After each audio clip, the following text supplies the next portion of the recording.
Hello I guess हजुरको नाम चाहिँ? मेरो नाम निशान्त शाह हो। हजुर कहाँबाट? म चाहिँ कुमारी पार्टी बस्छु। हजुरलाई चाहिँ म रुलहरू भनिदिन्छु ल। हुन्छ। हामीले चाहिँ इजी, मिडियम अनि हार्ड तीनटा राउन्ड हुन्छ। हजुरले तीनटै राउन्डमा मिलाउनु भयो भने टिकट पाउनुहुन्छ, अदरवाइज हजुरले गिफ्ट ह्याम्पर पाउनुहुन्छ ल। सुरु गरौँ मलाई। हुन्छ। हजुरलाई म इजीबाट सुरु गर्छु ल। नेपाली एनपिएलमा कति टिमले चाहिँ सहभागी हुँदै हुनुहुन्छ? नेपाली एनपिएलमा 6वटा टिम छ। 6वटा टिम फाइनल हो हजुरको यो? हजुर 6वटा फाइनल। 6वटा फाइनल।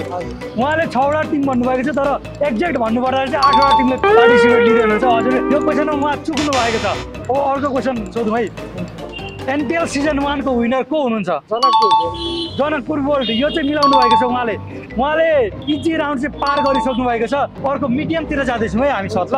नेपाली इन्टरनेसनल प्लेयरहरू कतिजना चाहिँ आउँदै हुनुहुन्छ नेपालमा एनपिएल खेल्नलाई? हेलो आई गेस नेपालमा 8 जना जति। 8 जना होइन, एउटा लास्ट चान्स दिन्छु, उहाँले मिलाउनु भयो भने हेरौँ है। ओके ल 21। यो पनि मिलेको छैन, उहाँले चाहिँ मिलाउनु भएन। 37 वटा इन्टरनेसनल खेलाडी चाहिँ योपालि आएको छ नेपालमा। अब अर्को हजुरलाई सोध्छु ल म। हजुरले के अरे 5वटा एनपिएलमा सहभागी हुने टिमको नाम भन्न सक्नुहुन्छ? 5वटा टिमको नाम? Janakpur Bolts, Pokhara Avengers, Kathmandu Gorkhas, Lumbini Lions, Sudurpaschim Royal, अनि विराटनगर किङ्स, अनि अर्को उहाँलाई लगभग चाहिँ सबै थाहा रहेनछ होइन। 6वटा मात्रै थाहा भएर चाहिँ उहाँले अघि 6वटा भन्नुभएको रहेछ क्या। बल्ल बुझेँ क्या मैले कुरा। मलाई 6वटा जति नै लागेको थियो। टिकट चाहिँ जित्न सक्नु भएन। उहाँले चाहिँ एउटा गिफ्ट ह्याम्पर चाहिँ पाउनुहुन्छ।